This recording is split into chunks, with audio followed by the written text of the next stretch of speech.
कहानी शुरू होती है। ये दशक था 1800 का, जहां बैंक ऑफ इंग्लैंड पर एक चोर चोरी करके वहां से कुछ लेके भाग रहा था। ये वो दौर था जब घोड़ा गाड़ियां चला करती थी और उस चोर को पकड़ने के लिए उसके पीछे पुलिस लगी हुई थी। यहाँ वो चोर पुलिस से बचने के लिए एक घर में घुस जाता है। ये घर एक इन्वेंटर फिलियंस फॉक का था। फॉक यहाँ अपना एक्सपेरिमेंट अपने नौकर के साथ कर रहा होता है, पर वो नौकर फॉक का एक्सपेरिमेंट देखकर डर के वहां से चले जाता है। तभी वहां पर अचानक वही चोर पहुंचता है और क्योंकि उसे पुलिस से बचना था तो वो वहाँ फॉक के साथ काम करना चाहता था। ये सुनकर फॉक काफी खुश होता है और वो उस चोर को अपने उस इन्वेंशन को एक्सपेरिमेंट करने के लिए उसका इस्तेमाल करता है। फॉक को यहाँ पर इस स्टीम इंजन से 50 किलोमीटर प्रति घंटे की रफ्तार को अचीव करना था। फॉक उस चोर को उस मशीन में बैठाकर जब मशीन चालू करता है तो धीरे धीरे वो मशीन अपनी रफ्तार पकड़ती है और 50 किलोमीटर की रफ्तार को भी पार करने लगती है। ये देखकर फॉक काफी खुश होता है क्योंकि उस दशक में 50 किलोमीटर प्रति घंटे की रफ्तार को कोई भी मशीन नहीं छू पाई थी। पर तभी अचानक वो मशीन टूट जाती है और वो चोर दूर जाके कहीं गिरता है, जिसके पीछे पीछे फॉक जाता है। यहाँ चोर की जान जाते जाते बची थी, इसलिए वो फॉक के साथ अब काम नहीं करना चाहता, तो वो वहाँ से जाने की कोशिश करता है। पर तभी उसे आसपास पुलिस वाले दिखाई देते हैं, इसलिए वो ना चाहते हुए भी फिलिप्स फॉक के घर चले जाता है। हम यहाँ पर फॉक का घर देखते हैं जो कि 19th सेंचुरी में काफी एडवांस था। वहाँ पे काफी सारी मशीनें लगी हुई थी, जो कि फॉक उस चोर को बताते हुए बताता है कि ये मशीनें मेरे घर को बिजली और साफ हवा देती है। यहाँ वो चोर खिड़कियों से आसपास देखता है जहाँ उसे पुलिस वाले दिखाई देते हैं। तभी फॉग उससे उसका नाम पूछता है, जिस पर जल्दबाजी में वो अपना नाम पासपोर्टो बता देता है। इसके बाद फॉग पासपोर्टो को लेकर अपने इन्वेंशन वाले रूम में ले जाता है, जहाँ पर उसके काफी सारे इन्वेंशन थे। वो वहाँ पर एक फ्लाइंग मशीन को भी बनाना चाहता था। और फिर हम पासपोर्टो को देखते हैं जो कि अपने पिता को खत लिखता है कि मैं जल्द ही गाँव पहुंचूंगा अपनी अमानत लेकर। पासपोर्टो ने उस बैंक से लफिंग बुद्धा की मूर्ति लाई हुई होती है, जो कि ब्रिटिश सोल्जर्स ने चाइना के एक छोटे से गांव जहां पर वो रहता है वहां से चुरा कर उस बैंक में रखी हुई थी। और अब पासपोर्टो उस लफिंग बुद्धा की मूर्ति को अपने गांव ले जाना चाहता है। तभी यहाँ पर पासपोर्टो को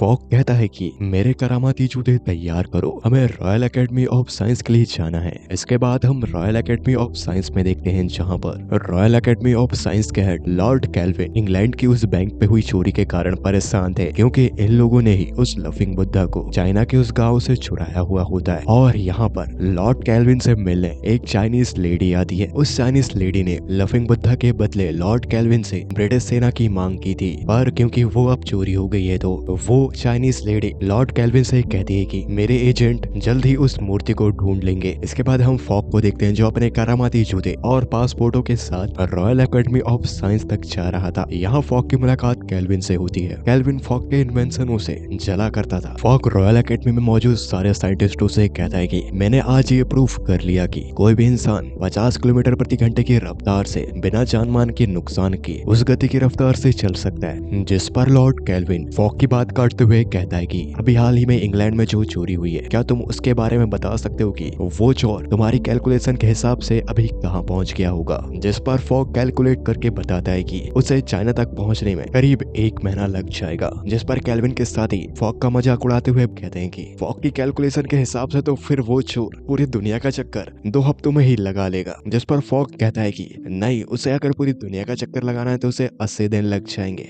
यहाँ पर कैल्विन कहता है कि ऐसा तो हो ही नहीं सकता। और इस बात को सुनकर वहाँ मौजूद सारे लोग फॉक पर हंसने लगते हैं और फॉक उन लोगों से कहता है कि ये मैं साबित कर सकता हूँ, 80 दिनों में पूरी दुनिया का चक्कर मैं तुम्हें लगा के दिखाऊंगा। जिस पर कैल्विन फॉक से कहता है कि अगर तुमने ऐसा कर दिया तो मैं अपनी रॉयल एकेडमी ऑफ साइंस के हेड की कुर्सी तुम्हें सौंप दूंगा, और अगर तुम ठीक 80 दिनों में यहाँ नहीं पहुँच पाए तो तुम अपना चेहरा रॉयल एकेडमी ऑफ साइंस पर नहीं दिखाओगे। और इसके बाद हम अगले सुबह देखते हैं, जहाँ पर फॉक अपनी बनाई गई गाड़ी पर पासपोर्टों के साथ अपने सफर के लिए निकल पड़ा था। पर रास्ते पे हम देखते हैं कैल्विन का एक आदमी जो कि इंस्पेक्टर होता है, वो लोगों की गाड़ी रोक लेता है। पर यहाँ काफी कोशिश करने के बाद भी वो इंस्पेक्टर फॉग और पासपोर्टों को नहीं रोक पाता। वो वहाँ पर दूसरी घोड़ा गाड़ी लेकर यहाँ से निकल पड़ते हैं पूरी दुनिया की यात्रा करने, और वो भी 80 दिनों में। इसके बाद ये लोग पेरिस पहुंच जाते हैं, जहाँ पर पासपोर्टो देखता है कि उसी चाइनीज लेडी के गुंडे इनका पीछा कर रहे हैं, इसलिए वो फॉग को लेकर अपने साथ एक एग्जीबिशन में चले जाता है जहाँ पर पेंटिंग्स को दिखाया जा रहा था। वहाँ पासपोर्टो उन गुंडों को देखता है और यहाँ फॉग उन पेंटिंगों में से एक पेंटिंग उसे बहुत पसंद आती है, जो कि उड़ते हुए मानव की थी। और तभी फॉग की मुलाकात उस पेंटिंग को बनाने वाली लड़की फ्लोरेंस से होती है और फॉग फ्लोरेंस की पेंटिंग की बहुत तारीफ करता है। फॉग की तारीफ फ्लोरिस को अच्छी लगती है क्योंकि फ्लोरिस इस म्यूजियम पे काम किया करती थी और उसे आर्ट में दिलचस्पी होती है। तभी यहाँ पर पासपोर्टो फॉग के पास आता है और उसे यहाँ से जल्दी से निकलने के लिए कहता है, जिस पर इन लोगों की मदद फ्लोरिस भी करती है और वो उस म्यूजियम के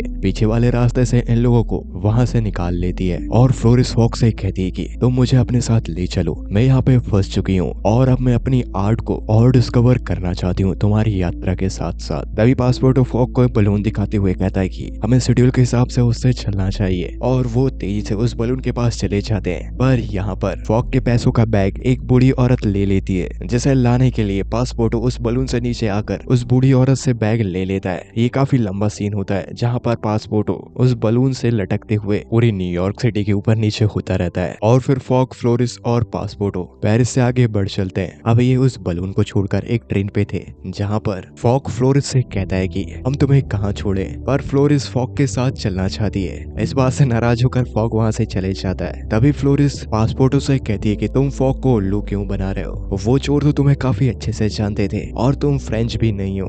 दरअसल पासपोर्टो ने फॉग को बताया होता है कि मैं एक फ्रेंच हूँ। यहाँ फ्लोरिस पासपोर्टो से कहती है कि मैं तुम्हारे बारे में सारा कुछ फॉग को बता दूंगी, जिस पर यह बात सुनकर पासपोर्टो फ्लोरिस को अपनी कहानी बताता है। वो चाइना के एक गांव में रहा करता था जहां पर ब्रिटिश लोगों ने लफिंग बुद्धा की उनकी पवित्र मूर्ति को चुराकर यहां ले आए और अब पासपोर्टो अपनी उस मूर्ति को वापस अपने गांव ले जाना चाहता है। इस बात को जानकर फ्लोरिस पासपोर्टो से कहती है कि मैं तुम्हारे सीक्रेट को सीक्रेट ही रखूंगी, पर तुम्हें मुझे अपने साथ ले जाने के लिए फॉग को मनाना होगा। इसके लिए पासपोर्टो भी मान जाता है। फॉग की कैलकुलेशन के हिसाब से ट्रेन काफी स्लो चल रही होती है, वो उसे फास्ट करवाना चाहते थे और यहाँ पासपोर्टो फॉग से कहता है कि फ्लोरिस भी हमारे साथ चल सकती हैं, जिस पर फॉग फ्लोरिस को कहता है कि अगर तुमने इस ट्रेन को तेज करवा दिया तो तुम हमारे साथ चल सकती हो। और तब फ्लोरिस लड़की होने का फायदा उठाकर ट्रेन को फास्ट करवा देती है। इससे फॉग काफी खुश होता है क्योंकि वो अपने समय के हिसाब से चल रहा था। और उसके बाद ये तुर्की पहुंच जाते हैं जहाँ पर इनकी ट्रेन को रुकवा लिया जाता है। वहाँ के प्रिंस हबीबी के द्वारा वो फिलिप्स और उनके दोस्तों को अपने साथ दावत पे बुलाते हैं। यहाँ ना चाहते हुए भी फिलिप्स फॉग प्रिंस हबीबी के महल में पहुंच जाते हैं, जहाँ पर प्रिंस हबीबी को फ्लोरिस पसंद आ जाती है। प्रिंस हबीबी फॉग, पासपोर्टो और फ्लोरिस को उनकी मन पसंदीदा मूर्ति दिखाते हैं जो कि उनकी खुद की थी और अब वो ड्रिंक लेने जाते हैं। यहाँ पर कुछ समय बीतने के बाद फॉग प्रिंस हबीबी से कहता है कि अब हमें जाना चाहिए, पर इससे प्रिंस हबीबी नाराज हो जाते हैं और वो फ्लोरिस को अपनी सातवीं बीवी बनाना चाहते थे। यहाँ ना चाहते हुए भी फॉग और पासपोर्टो वहाँ से जाने लगते हैं, पर वो अचानक उनकी वही पसंदीदा मूर्ति को पकड़कर प्रिंस हबीबी को ब्लैकमेल करते हैं कि अगर तुमने फ्लोरिस को नहीं छोड़ा तो हम इस स्टैचू को नीचे गिराकर तोड़ देंगे।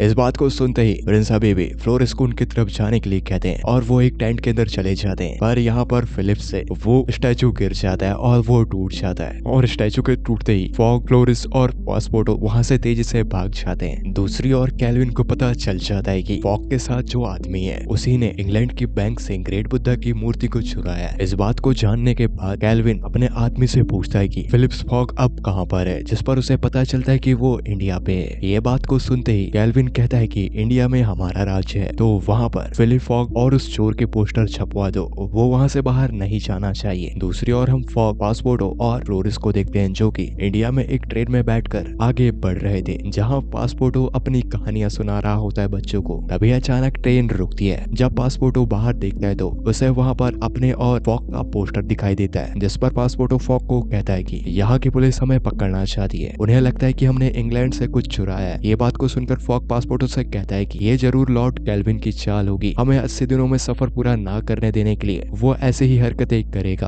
अब इन लोगों को यहाँ से बाहर निकलने के लिए अपना भेष बदलना होगा, इसलिए ये लोग लड़की के भेष में यहाँ से जाना चाहते हैं। पर यहाँ पर भी पासपोर्टो का पीछा करते हुए उस चाइनीज लेडी के गुंडे यहाँ तक पहुँच चुके थे। यहाँ पासपोर्टो उनसे लड़ते हुए किसी तरह बच जाता है, पर तभी यहाँ पर कैल्विन का वही इंस्पेक्टर भी पहुँच जाता है जिसे उसने फिलिप्स को रोकने के लिए भेजा है, पर वो भी फिलिप्स को नहीं रोक पाता। ये लोग यहाँ पर इन सब से लड़ते हुए बचते हुए किसी तरह यहाँ से निकल जाते हैं और फिर फॉग मैप खोलता है तो वो देखता है कि इंडिया, सिंगापुर और आसपास की कई कंट्रीज पे इंग्लैंड का कब्जा है, इसलिए ये लोग अब चाइना जाने का डिसाइड करते हैं और कुछ समय बाद ये लोग चाइना पहुंच जाते हैं। ये एक बैलगाड़ी में होते हैं जहाँ पर पासपोर्टो उसे चला रहा था और वो उसे अपने गाँव की ओर ले जा रहा होता है। इन लोगों के सफर को आज 47 दिन बीत चुके हैं और अब पासपोर्टो अपने गाँव तक पहुँच चुका था, जहाँ पहुँचते ही वहाँ के सारे लोग पासपोर्टो को देखकर काफी खुश थे। ये लोग जश्न मनाते हैं क्योंकि इनकी प्राचीन मूर्ति वापस गाँव में आ गई। ये सभी पासपोर्टो की फैमिली के यहाँ रुके हुए थे। अब अगली सुबह जब फिलिप फॉक की नींद खुलती है तो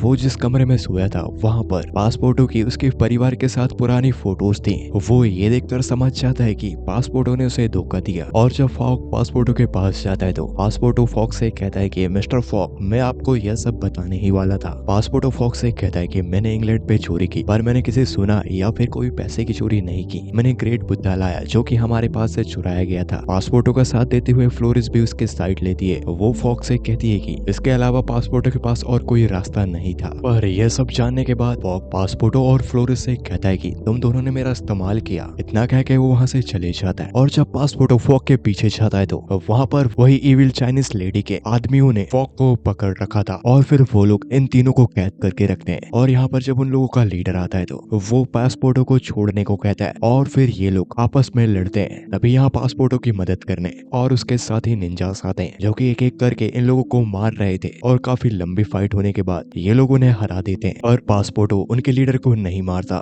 वो उनसे एक वादा लेता है कि अगर ब्लैक स्कॉर्पियन फिर से मेरे गांव में दिखाई दिए तो मैं तुम्हें मार दूंगा। यहाँ पर उनका लीडर उससे वादा लेता है कि अब यहाँ ब्लैक स्कॉर्पियन नहीं आएंगे और फिर वो लोग यहाँ से चले जाते हैं। और फिर पासपोर्टो अपने निंजा साथियों को फॉक और फ्लोरिस से मिलवाता है कि ये मेरे भाई बहन है और हम सभी को बुलाया जाता है द 10 टाइगर्स। और उसके बाद फॉक फ्लोरिस और पासपोर्टो को यहाँ छोड़कर अपने आगे की जर्नी अकेले ही पूरी करना चाहता है और अपनी यात्रा के लिए यहाँ से निकल पड़ता है। रास्ते में फॉक ग्रेट वॉल और पैसिफिक ओशन को पार करके सैन फ्रांसिस्को पहुंच जाता है। सैन फ्रांसिस्को पहुंचकर फॉक एक लड़की से टकराता है और फिर उसकी मदद करने के चलते अपना सामान वहीं छोड़कर कुछ लोगों को बुलाने चाहता है तो वो लड़की फॉक का सामान लेके वहाँ से गायब हो जाती है। इसके 3 दिन बाद हम फॉक को देखते हैं जिसकी हालत भिखारियों की तरह हो चुकी थी। और दूसरी ओर हम सैन फ्रांसिस्को में पासपोर्टो और फ्लोरिस को भी देखते हैं जो कि फॉक का पीछा करते हुए सैन फ्रांसिस्को पहुंच चुके थे। यहाँ पर फॉक फ्लोरिस की उसी पेंटिंग को देखकर फ्लोरिस और पासपोर्टो को याद कर रहा होता है कि तभी फ्लोरिस और पासपोर्टो फॉक तक पहुंच जाते हैं। फॉक पासपोर्टो और फ्लोरिस को देखकर काफी खुश था और अभी अपने सफर को तय करते हुए एक रेगिस्तान तक पहुंच जाते हैं जहाँ पर इन्हें आगे का रास्ता समझ नहीं आ रहा था, जिसे ढूंढने के लिए पासपोर्टो गया हुआ होता है पर उसे काफी वक्त हो चुका था। उसी वक्त फॉक के सामने राइट ब्रदर्स आते हैं और यहाँ राइट ब्रदर्स फॉक को जानते थे क्योंकि वो भी एक इन्वेंटर होता है। यहाँ राइट ब्रदर्स अपने हवाई जहाज का ब्लूप्रिंट फॉक को दिखाते हैं। फॉक उसे देखकर समझ जाता है कि जल्द ही हवाई जहाज बनने वाला है और राइट ब्रदर्स ने पासपोर्टो की भी मदद की थी। और इसके बाद राइट ब्रदर्स उन्हें सही डायरेक्शन बताकर फॉक अपने साथियों के साथ निकल पड़ता है आगे की जर्नी को पूरी करने। और इसके बाद फॉक अपने सफर में बढ़ते हुए न्यूयॉर्क पहुंच चुका था। इन लोगों को अब तक 72 दिन बीत चुके थे। फॉक के आसपास बहुत से लोग थे जो कि उसे चीयर अप कर रहे थे। यहाँ फॉक पासपोर्टो से कहता है कि हमें 10 मिनट में लंदन के लिए निकलना होगा,